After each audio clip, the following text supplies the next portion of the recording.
música, quem não gosta? E se ela estiver associada a um contexto, a uma peça teatral musicada ou a um filme, melhor ainda. E olha que o teatro e o cinema têm feito muitos trabalhos integrando músicas aos filmes, às peças. Quem não se lembra de Hairspray, Frozen, Evita, Mamma Mia, Encanto, Cantando na Chuva, Grease.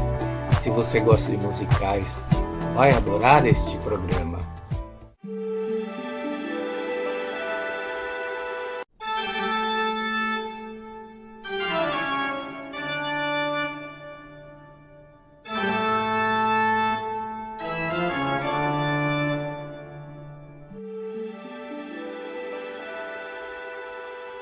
Musicais são histórias nas quais um enredo é desenvolvido a partir de encenações que envolvem diálogos intercalados com músicas, canções e coreografias, em geral, na forma de danças ou cenas relacionadas ao contexto.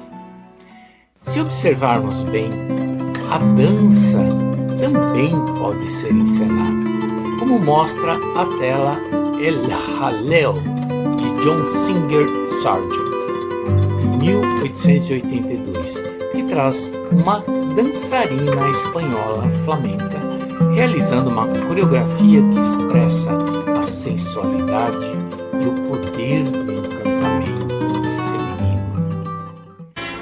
Mas a música também pode enriquecer uma interpretação. O grande Charlie Chaplin sabia bem como conciliar sua arte com a música e vice-versa. Observe a hilária cena da abertura de Luzes da Cidade ou Luzes da Ribalta, se assim preferir. Nela, a música conversa de forma maravilhosa com o vídeo.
Por outro lado, a música também consegue nos levar a imagens mentais cheias de detalhes.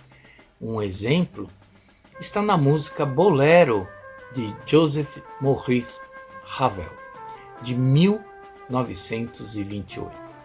Embora seja uma música de um único movimento para orquestra, ela foi criada originalmente para um balé a pedido da atriz e bailarina russa Ida Rubinstein, uma mulher rica, forte e independente, muito polêmica, pois extrapolava a pseudo-moralidade da época. O balé acontece ao som da música branda, quando uma mulher chega em um bar e se depara com um grande número de homens totalmente macambuzes, desanimados, apáticos, sem vontade de nada, apenas de beber. A primeira vez que o movimento é executado, por sua leveza, ele dá a entender que uma graciosa dança é executada por uma linda mulher na flor da idade. As repetições começam a ser apresentadas, dando a ideia de que um novo membro do grupo entra na dança. E assim, aos poucos, a música, com ritmo invariável, ganha novos instrumentos, efeitos de orquestração, dinâmica progressiva e força crescente.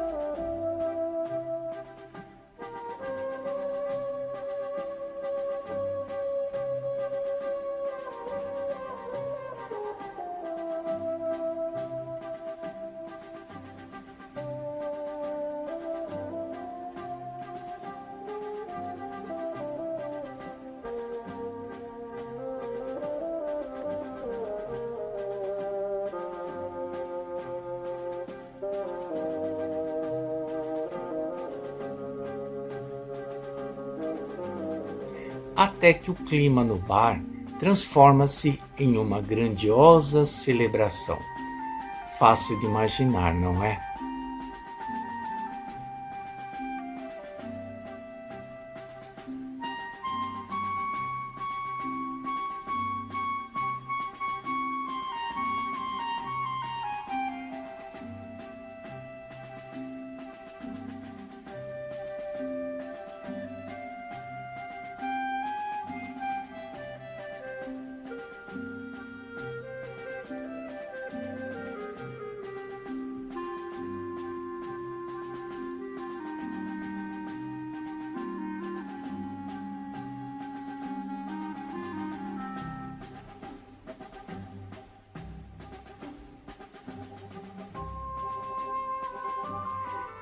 Ao todo, o movimento rítmico da caixa, que é um instrumento, uma espécie de tambor, usado em marchas militares, aquelas que vão na frente dando aquele repique, é repetido por 169 vezes durante a execução da música.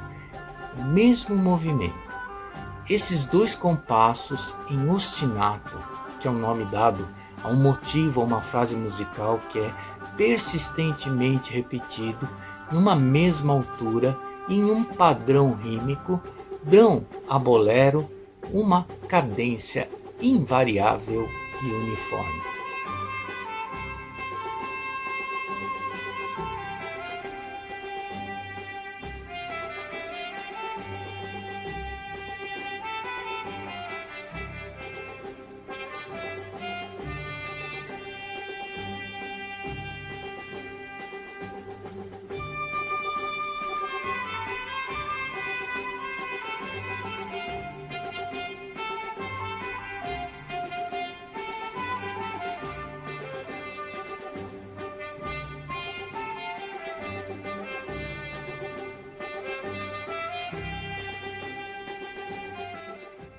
A música clássica como trilha sonora ou para compor histórias tem sido usada há tempos.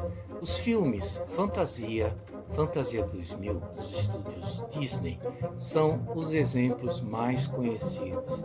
Lembram-se do Mickey e suas vassourinhas encantadas? E do jacaré dançando com uma fêmea de hipopótamo? Bailarina, muito divertido. Todavia, o uso de música em desenhos animados com uma pegada de musical foi muito comum a partir do momento que o cinema integrou imagens e vídeos. Os estúdios Disney, por exemplo, criaram a série Silly Symphony e ganhou um Oscar em 1932 com a primeira animação colorida da história do cinema, chamada Flores e Árvores. Mas a Warner Bros. Também tinha sua série musicada chamada Merry Melodies, que depois incorporou o tema musical The Merry Go Round Broken Down, que ouvimos ao fundo, aos seus desenhos. Logo, a música passou a ser conhecida como o tema de Looney Tunes, a Turma do Pernalonga, o maior sucesso da Warner. Quem não se lembra do filme Uma Cilada para Roger Rabbit, quando o coelho Roger canta a versão de Merry Go Round the Broke Down em um bar e quebra pratos na cabeça. Vamos assistir a um dos desenhos da coletânea Merry Melodies. Há muitos no YouTube que você pode ver.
You don't know what you're doing.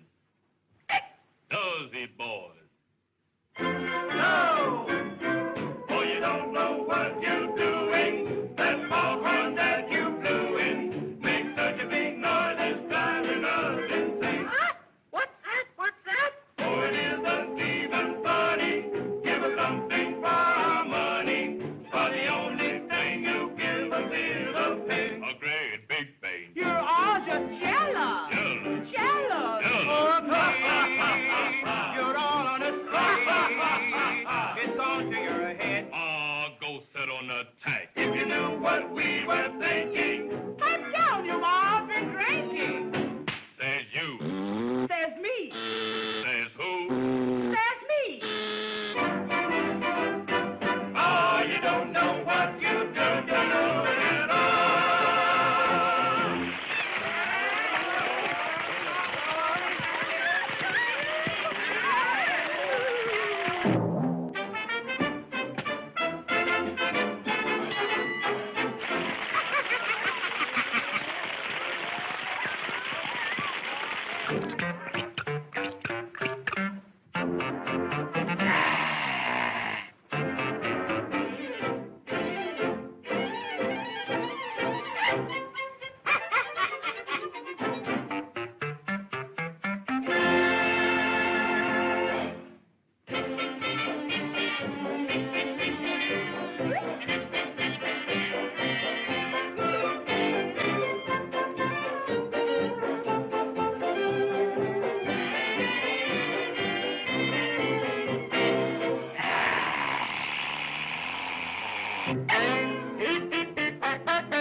So long, folks.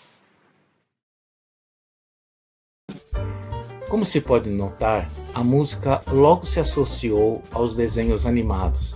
Foram muitas as integrações, pois elas falavam, elas diziam. Basta lembrar do Pica-Pau e a composição O Barbeiro de Sevilha, de Gioacchino Rossini, Tom e Jerry e a Rapsódia Húngara, de Franz Liszt, a Pantera Cor-de-Rosa e a Quinta Sinfonia de Ludwig van Beethoven, Pernalonga e a Cavalgada das Valquírias de Richard Wagner. Abusando dessa ideia, montei o seguinte vídeo.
Mas não só de música clássica vivem as animações.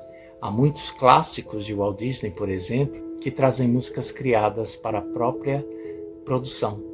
A canção When You Wish Upon a Star, de Leigh Harling e Ned Washington, do filme Pinóquio, ganhou o Oscar de Melhor Música em 1941. Mas muitas músicas foram criadas para as animações dos poderosos estúdios Disney.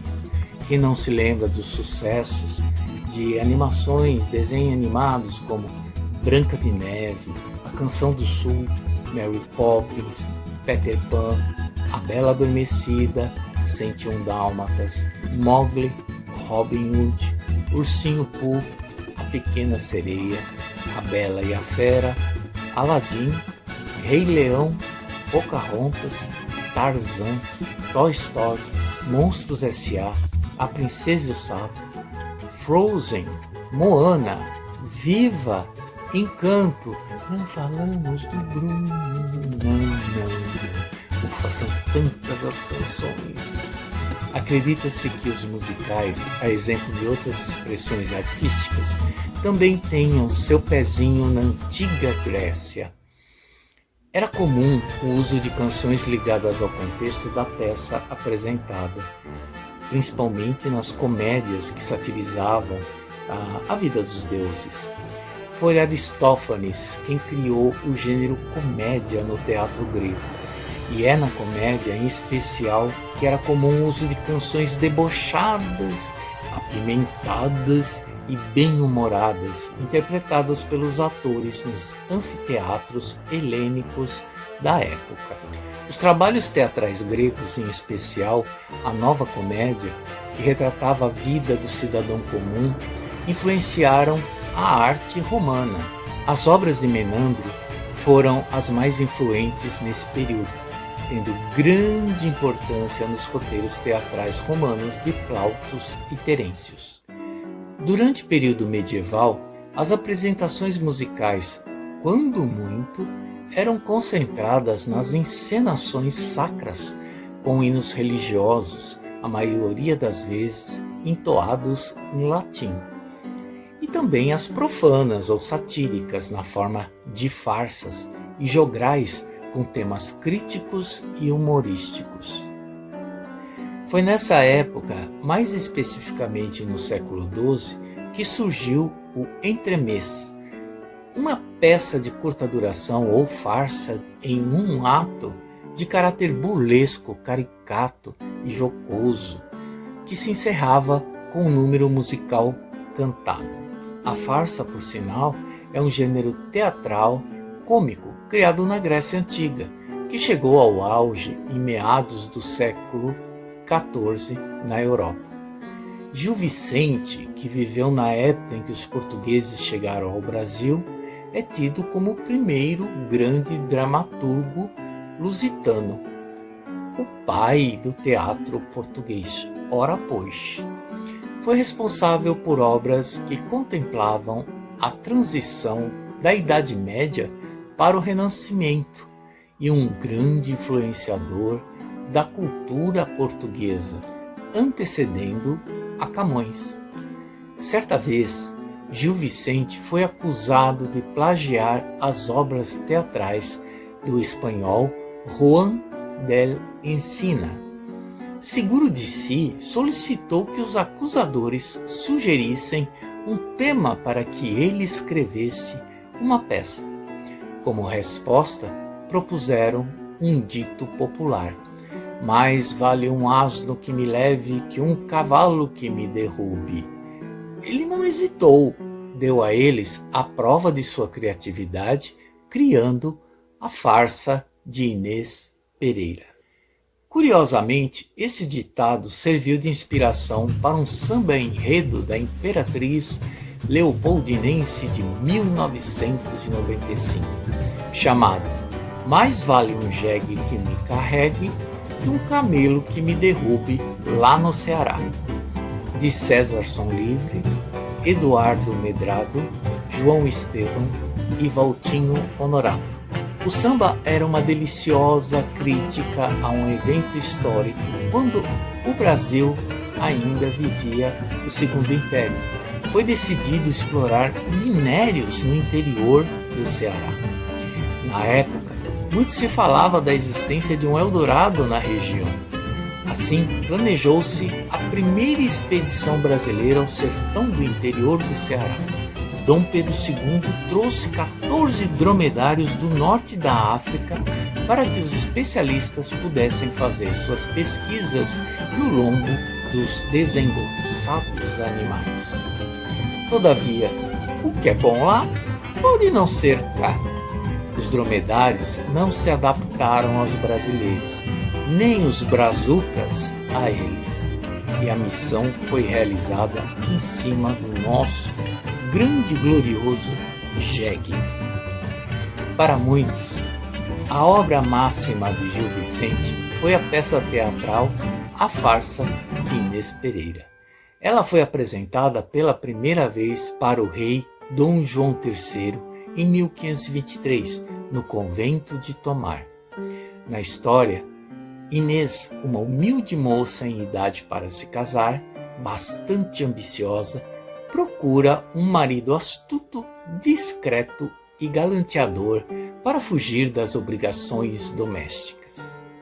A mãe de Inês, por sua vez, preocupada com a educação da filha e sua imagem, tenta forçar o casamento da jovem com Pero Marx, que apesar de ser rico, não despertava o interesse em Inês.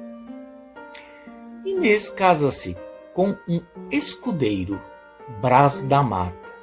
Entretanto, logo o matrimônio degringolou, pois o dito cujo era abusador, possessivo e grosseiro. Todavia, logo ele acaba indo para a guerra, onde é morto por um mouro. Feliz com a nova chance dada pelo destino, Inês tenta encontrar o marido dos sonhos e descobre que Pero Marques ainda está solteiro. Pensando nos interesses, ela acolhe a ideia de se casar com ele, mesmo sem gostar. Mas, como o amor encomendado não é dado, Inês arruma um amante, um ermitão, e com ele passa a viver um romance longe dos olhares do marido. E a peça assim se encerra. Esta história de uma conclusão para a época inesperada, ou melhor, não confunda inesperada com inespelada, essa imagem aqui. Então, a história faz jus ao ditado da encomenda, mas quero um asno que me leve, que um cavalo que me derrube, pois Pero Marx é o verdadeiro asno manso que leva a esposa no lombo, enquanto Brás da Mata era a personificação do cavalo chucro que a derrubava. A Farsa de Inês Pereira, de Gil Vicente, é a nossa dica de leitura. Vale a pena. Foi em meados da Idade Média que a música erudita prosperou e, por volta do século VI, surgiu a ópera, um gênero teatral que envolve um drama encenado, suportado por música, como Carmen de Bizet. Nele, a música, o canto, os diálogos desenvolvem o enredo, em geral acompanhados por um grupo musical ou até uma poderosa orquestra sinfônica. Veja este trecho de O Som do Silêncio, um filme de 1918, no qual o épico tenor italiano Enrico Caruso interpreta Ridi Pagliacci, da ópera de Ruggiero Leoncavallo. Nesse fragmento da película é possível ver um pouquinho de uma apresentação de ópera de um teatro, com o ator, cantor, a orquestra e o público.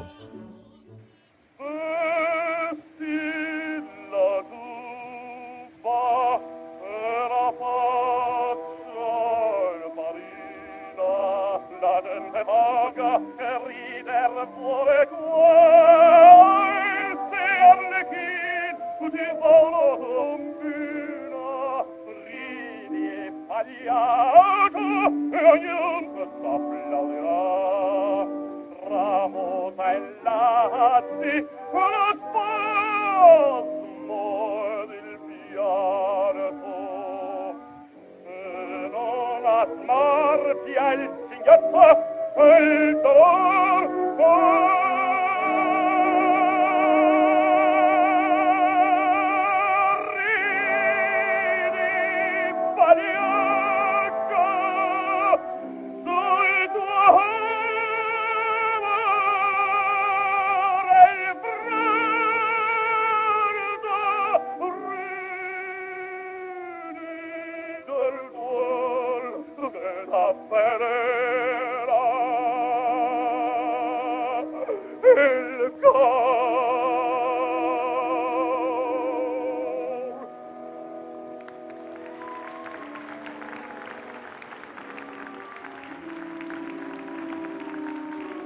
Mas o teatro musical em si, para muitos historiadores que consideram a concepção atual de livro musical para um espetáculo, teve início em 1866, com a comédia romântica e dramática The Black Crook, uma peça musicada cuja tradução seria O Trapaceiro Negro.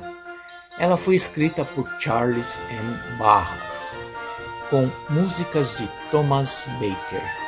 Vale ressaltar que a história não envolve questões raciais. Ela foi inspirada principalmente em clássicos como Fausto de Goethe, Der Freischütz, o franco-atirador, de Weber. Ao som da música You Are Not Man, uma das músicas de The Black Crook, vou resumir a história. Ela se passa nas montanhas do norte da Alemanha, onde o perverso conde Wolfenstein, para se casar com a mina, uma humilde aldeã, pede ao mago maligno Herzog, The Black Crook, para dar cabo de Rudolf, o noivo de sua pretendida. O feiticeiro faz um pacto com o demônio pelo sofrimento de Rudolf. Conforme o acordo, o rapaz mergulharia em um destino de amarguras, preso a uma masmorra, e o mago continuaria vivo, mas com sua alma vinculada ao pacto. Para completar, Herzog ainda teria de oferecer ao demônio a alma de alguém a cada ano novo, em troca da alma dele. Todavia, num dado momento, o rapaz salva uma pomba que se transforma em Stalacta, uma bondosa fada que o leva até o reino das fadas, onde ele se casa com a mina. Em razão do casamento, o conde não consegue seu intento e Herzog é levado pelo demônio por fracassar em seus propósitos. The Black Crook foi levada a Broadway, depois adaptada para o cinema em 1916. A Broadway, com seus 41 teatros, com mais de 500 lugares cada, por sinal, é um grande celeiro de musicais. O conjunto começou a ser criado em meados de 1750 e desde então tem sido reservado para apresentações de grandes musicais. Os 5 espetáculos mais apresentados na Broadway são O Fantasma da Ópera, Chicago, O Rei Leão, Cats e Os Miseráveis. O Fantasma da Ópera, por sinal, é um clássico em qualquer plataforma cultural. A primeira produção cinematográfica é datada de 1925. Vamos assisti-la?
C'est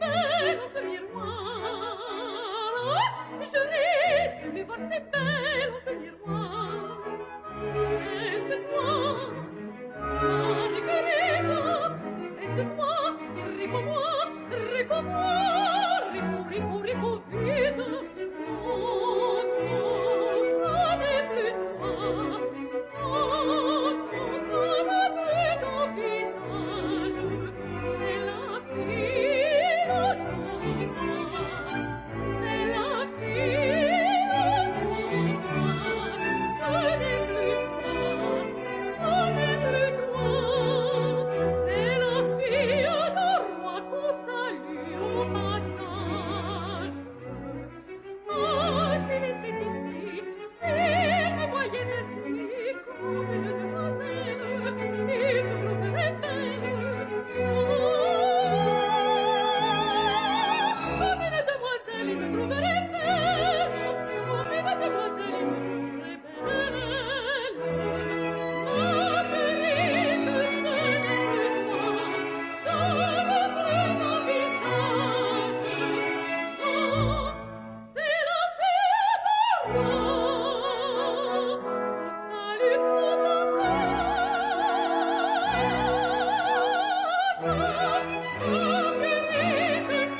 No Brasil, alguns musicais merecem destaque.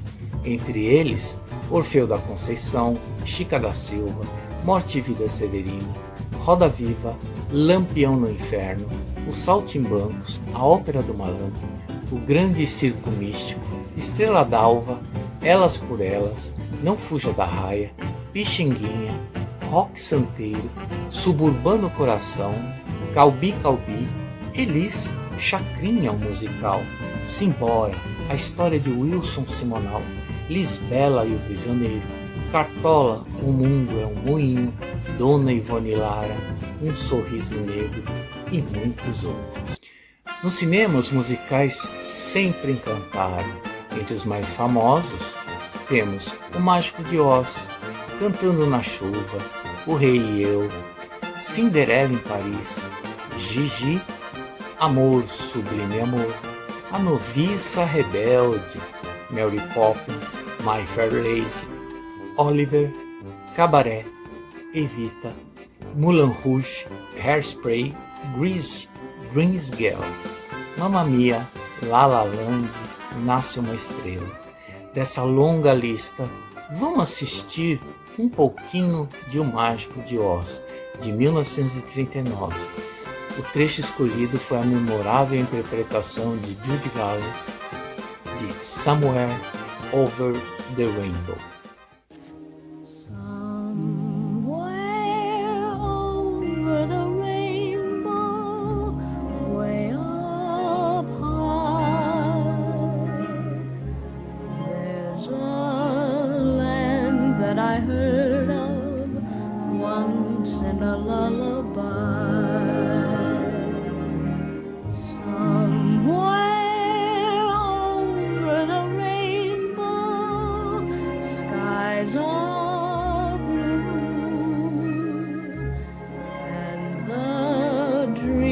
That you dare to dream really do come true. Someday I'll wish upon a star and wake up where the clouds are far behind me, where troubles melt like lemon drops away above the chimney tops. That's where you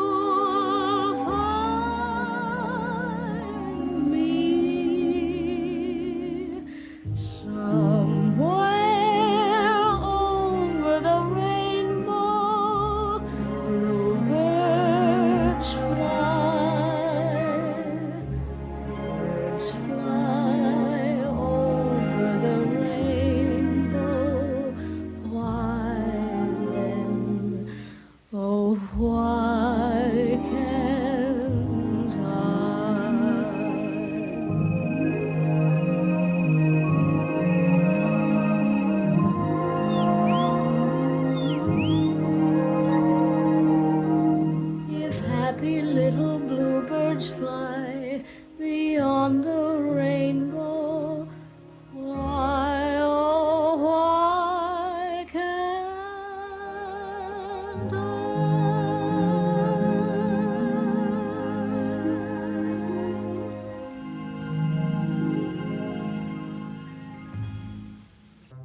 O encantador universo dos musicais permitiria um programa que se estenderia por dias e dias. Mas, para abordar os bastidores deste fascinante tema, nada como falar com alguém que já escreveu, produziu e atuou em musicais. Alexia Annis. Ela é atriz, escritora, roteirista, diretora e produtora de teatro e cinema. Entre seus trabalhos destacam-se, no teatro, musical Noel Rosa, Decote, Descontroladas, Círculo de Giz, Caucasiano, Sucata, o musical, e O Céu Pode Esperar. No cinema, os longas-metragens Trabalho Sujo, Eu Vi a Pagã, Jean Charles e Invasão. No cinema, os curtas-metragens Caso Jorge Almeida, Fiz Pra Você, Isso Não É Uma História de Amor.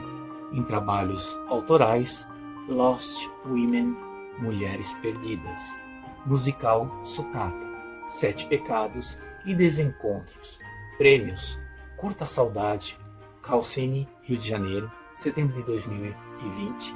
Melhor direção de arte: Curta Saudade, Quarentena Film Festival Online 2020. Melhor locução: Eu Me Vejo. Troféu Graça Aranha, melhor atriz em Invasão. Medalha de Ecologia e Excelência em Dramaturgia pelo Governo Federal e Heráldica. No mercado publicitário, participou de diversas campanhas. Dentre seus trabalhos, há um especial, o musical Sucata, que deu origem a um livro, Sucata, o musical, da autoria de Alexia Annes.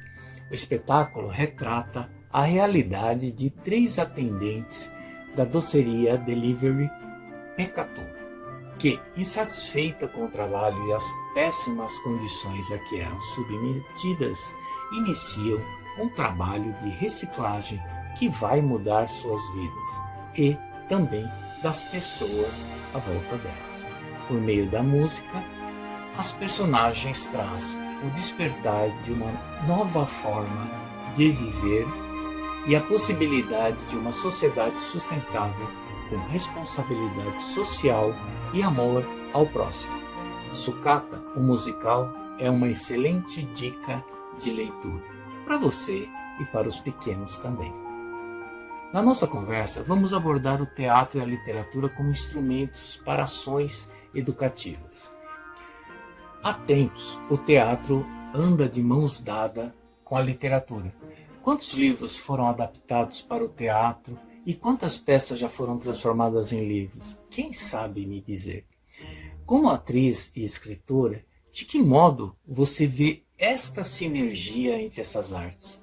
Por que esse processo é tão importante para o desenvolvimento cultural e educativo do ser humano?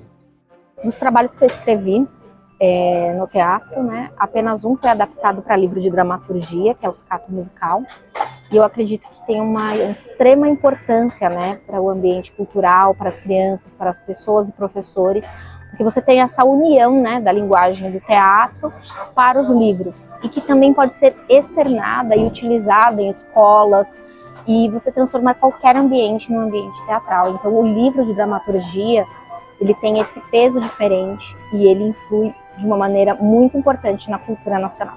Como atriz, você já interpretou papéis oriundos de personagens fictícios da literatura nacional e internacional. Dê um exemplo desafiador e conte-nos como foi a composição da personagem feita por você e pelo preparador de elenco. Eu participei do filme documental Almeida Júnior, que retrata a vida do pintor Almeida Júnior, no qual eu fiz o papel da sua prima, Maria Laura, que foi sua amante por muitos anos e ocasionou a morte do pintor. Então foi uma personagem muito difícil, impactante, né, porque ela enfrentou diversos desafios, né, sociais e familiares para viver essa história de amor. Então para mim foi uma personagem que exigiu muito, principalmente por ser uma personagem da vida real. Você escreveu, interpretou e dirigiu um musical chamado Sucata, que deu origem a um livro infantil com o mesmo título. Descreva como foi essa experiência como roteirista, atriz, diretora e escritora. Diga também quais foram as necessidades para a composição da peça e do livro. O Sucata musical foi um espetáculo que surgiu inicialmente em 2012 para 2013, e ele trata de assuntos atemporais. Porém, o grande desafio desse espetáculo, por ele ainda existir e agora vai se tornar uma série, é estar sempre se atualizando das novidades em relação à reciclagem, as novas ações e os novos problemas do mundo. Então, assim, ao mesmo tempo que nós temos novas soluções, nós temos novos problemas. Então, como qualquer tema, eu acredito que esse tema da sustentabilidade, da reciclagem, é um tema que todos os dias a gente tem que estar se atualizando e estar acrescentando isso no espetáculo ou mesmo em peças audiovisuais. Então a gente tem que estar sempre ligado e é um prazer, é uma alegria muito grande realizar essa série, esse espetáculo, porque ele tem uma forte causa social. Então, além de tudo, de ter muito entretenimento, muita música, muita alegria, ele tem um papel social muito importante. Para finalizar, aproveite para fazer a divulgação dos seus novos trabalhos e projetos. Fico muito feliz em ter esse espaço, agradeço ao Egídio, agradeço a todos. E para quem quiser conhecer um pouquinho mais do meu trabalho, nas redes sociais, @Batom Produções e @AlexiaAnes. Eu trabalho com teatro desde a adolescência, tenho um extenso trabalho com dramaturgia, também direção de atores.